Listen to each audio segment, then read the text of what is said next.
Hey everyone. Okay, so in this video, let's talk about what if you were the CEO of the Walt Disney Company? I brought this question up on Twitter and it blew up. I got a ton of responses from people about what they would do, what their priorities would be if they had the Supreme Emperor Bob Iger's job. So I'm gonna go over with you what I would do, what my priorities would be if I was the CEO. And then I really want to hear from all of you down below in the comment section and also on Twitter. You can follow me at OrangeSquirrel55. Tweet me all your ideas as to what you would do if you were CEO of the Walt Disney Company. So the first thing I want to touch upon is film, okay? One of the first things that I would want to do if I was CEO is I would like to get hand-drawn traditional animation back into the Walt Disney Company.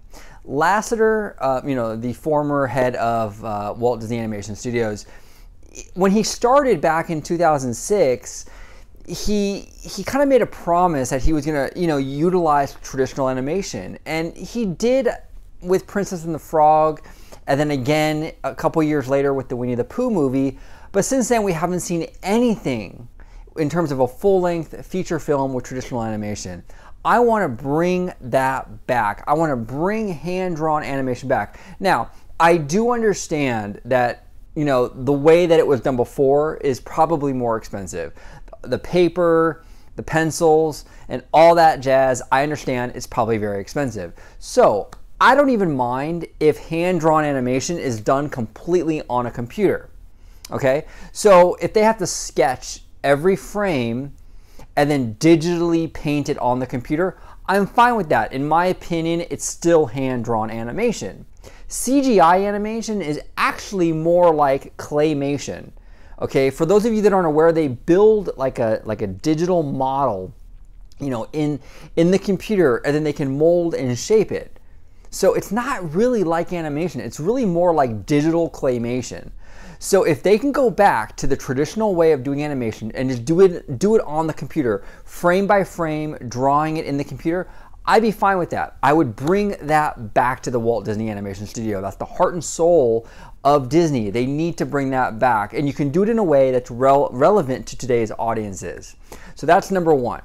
Number two, and I know I'm probably going to get a lot of flack and a lot of heat in the comment section in regards to this, but I really want Disney to step away from the modern references and in their animated films and trying to be a little too hip and trendy and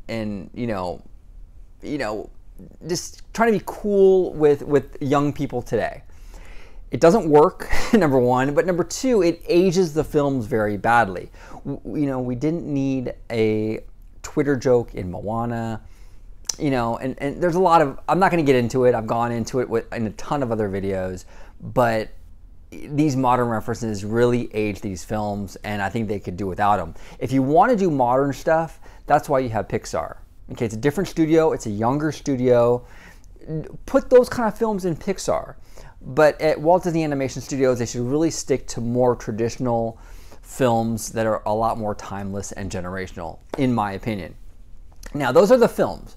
In terms of the parks, what would I do if I was the CEO? Well, the first thing is I would go to my Imagineers and tell them, I want you to create original attractions for Disneyland and Walt Disney World in Florida, not based on an IP franchise. I want to really, let Imagineering go wild and bring us something completely original. We've seen it. WDI has done it 1,000 times with the international parks. They wrote a really cool story for the Tower of Terror in Tokyo.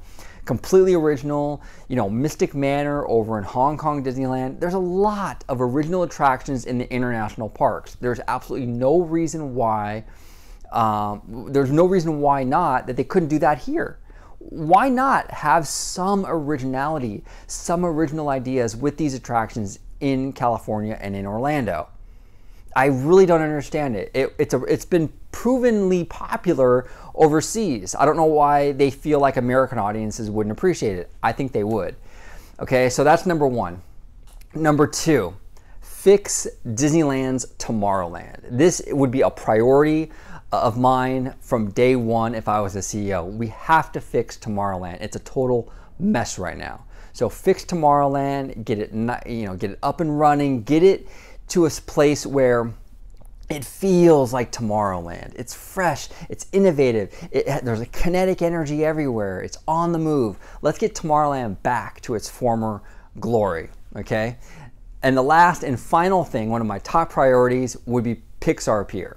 Now, I've said before in many videos, I'm happy with how Pixar Pier turned out, but if I was CEO, I would pour a ton of money into Pixar Pier and really plus it and give it just a lot more oomph than it has right now. I think there are spots and areas within the land that just are lacking. The Incredicoaster and its effects are one prime example. It's almost embarrassing. I would go in there with a lot of money and I would really make the pier look super great. Very similar, to the Tokyo, Toyville trolley park over at Disney Sea. Just a lot of, popcorn lighting and really Victorian. It can still be Pixar. I would leave the Pixar theme, but just really flesh it out with the Victorian stuff and just make it look super, super classy. I think that would be really, really good. The pier has constantly gotten the shaft in terms of budget, and I really want to pour money into it and give it some love and get it looking really, really great. So those are my ideas in regards to what I would do if I was the Walt Disney Company CEO. But comment below, let me know, what would you do if you had Bob Iger's job? What would you do? What are your priorities? Comment below. I would love to hear from you. Like, subscribe. I do content on Disney all the time. And as always, have a magical day.